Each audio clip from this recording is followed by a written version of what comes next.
اللهم صل وسلم وبارك على سيدنا محمد وعلى اله وصحبه وسلم. عاملين ايه؟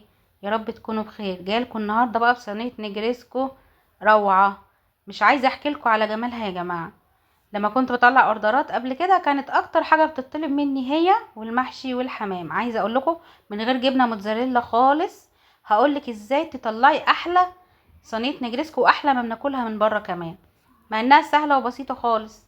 النهارده انا هعمل صينيتين حجم كبير، فهحتاج كيلو بانيه و او كيلو صدور دجاج يعني، وكيلو مكرونه او 800 جرام مكرونه، وهحتاج لهم 2 لتر لبن. ولو عايزه البشاميل اكتر كتري اللبن كمان شويه، يعني زيدي كمان مثلا نص لتر لبن. تمام.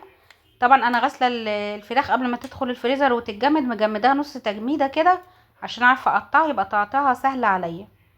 قطعتها قطع صغيره جدا.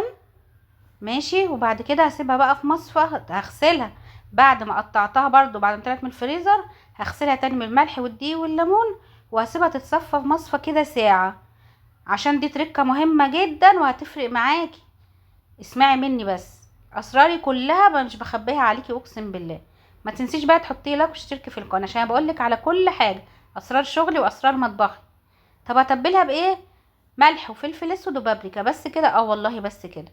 طيب كيلو صدور الفراخ بياخد مني ملح قد ايه؟ معلقه صغيره مش مليانه ملح، عشان ظبطة الملح مهمه جدا. لو عملت الاكل دلع مش هيبقى حلو، ولو حادق برضو مش هيتاكل. هسيبها بقى في التلاجة ساعه كده بالمصفى على ما احضر بقيه حاجتي. هنحتاج ايه بقى؟ انا كنت جايبه في الاول لتر ونص لبن، وجبت عليه نص كمان، عشان انا هعمل النهارده صينيتين يعني بحجم عائلي ما شاء الله. يبقى احتاجت 2 لتر لبن. والمكرونه يا اما 800 جرام يا اما هاخد الباكت ده كله. تمام.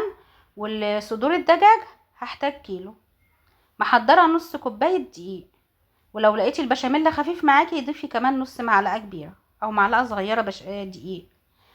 طيب محضره ايه كمان بقى؟ بصلتين كبار وحبتين فلفل الوان. لو عندك مشروم فريش هيبقى تحفه. انا كان عندي مشروم معلب بس ما حبيتش استعمله بصراحه، مش بيعجبني وما لقيتش فريش جنبي. المشروم الفريش بيبقى جميل جدا مع الوصفه دي. انا بحب اسلق المكرونه الاول. جبت حله حطيت فيها ميه بتغلي، الميه غليت كويس، هنزل بمعلقه كبيره ملح. مكسره المكرونه على جزئين بس عشان لو في اطفال يعرفوا ياكلوا منها. وهسلقها. خلي بالك المكرونه الاسباجيتي او اي نوع مكرونه وانتي بتسلقيها لازم تقلبيها باستمرار، خاصه اول لما تنزل كده، عشان ممكن تمسك في بعضها وتتكتل وما تبقاش حلوه. فانتي قلبيها على طول خاصه اول ما تنزل كده، وهي متاخدش وقت سلق كتير، يعني بتكملش 8 دقايق على النار. بفضل اقلب فيها كده لحد لما تستوي، وما تغطيهاش عشان هتفور على البوتاجاز وتبهدل الدنيا. طب عايزه اقولك حاجه هنا مهمه، ما تسلقيش المكرونه على الاخر، ما تسلقهاش يعني لا، الا دنت يعني، خلي فيها عض او قطمه كده زي ما وريتها لك كده بالظبط السوا ده. خلي بالك مكرونه البشاميل او النجريسكو مش بتتغسل، اوعي تغسليها. ماشي خلاص هي كده استوت السوا اللي انا عايزاه. هطلعها بقى اصفيها بمصفى واسيبها جنبي على ما احضر الحشوه. الفراخ اللي هحشي بيها ايه؟ النجريسكو. جبت صينيه او وok او حله تكون ما بتلزقش، وسخنت فيها معلقتين كبار يا اما زبده يا اما سمنه بلدي يا اما ربع كوبايه زيت. هنزل بنص كميه الفراخ بس. هعمل نص كميه الفراخ بس الاول. ليه بقى؟ لو نزلتها كلها هتنزل ميه وانا مش عايزه كده، انا عايزه اشوحها. لو نزلت ميه هتبقى زي المسلوقه، واحنا اكيد مش عايزينها مسلوقه يعني.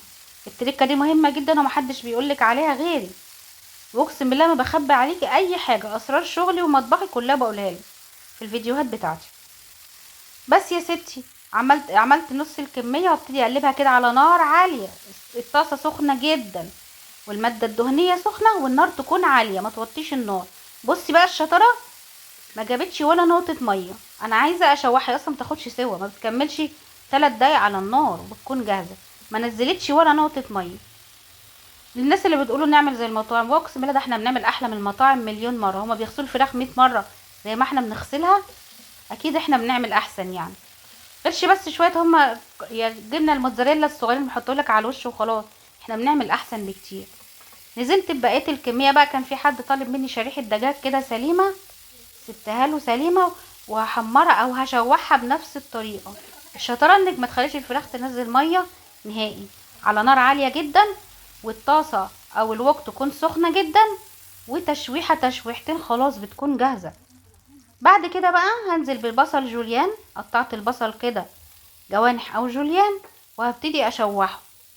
وبقى محضره الفلفل بقى الالوان، محضراه جنبي، لو عندك مشروم حطي بيبقى جميل برضه. والفلفل الالوان كمان هنزله تشويحه تشويحه بس، والبصل تشويحه بس. تمام.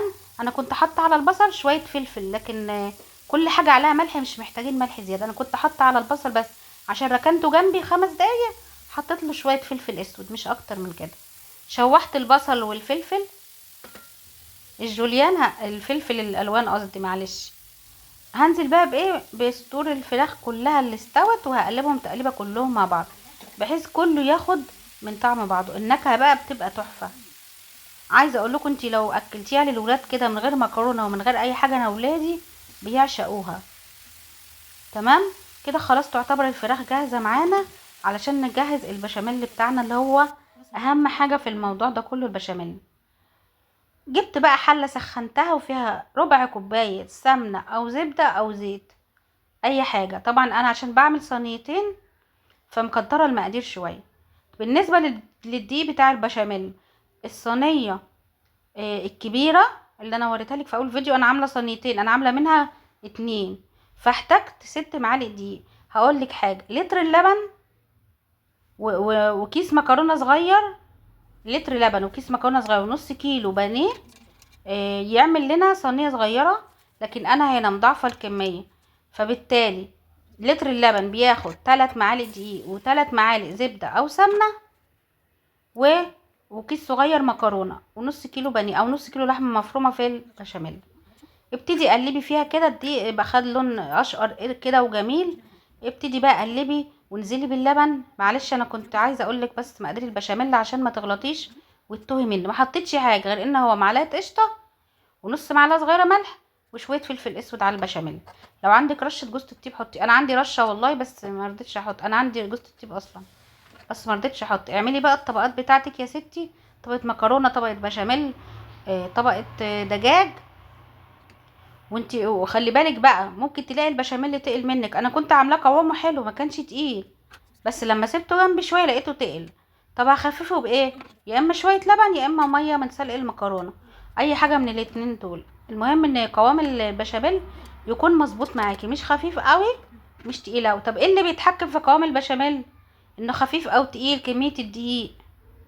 كترتي الدقيق هيبقى البشاميل تقيل معاكي زي ما انتي شفتيه كده. لكن اللتر اللبن بياخد 3 معالق دقيق وعليهم 3 معالق مادة دهنية. بس يا ستي دخليها الفرن ويكون سخن جدا من تحت 10 دقايق، وولعي لها الشواية 10 دقايق تطلع لك بالجمال ده.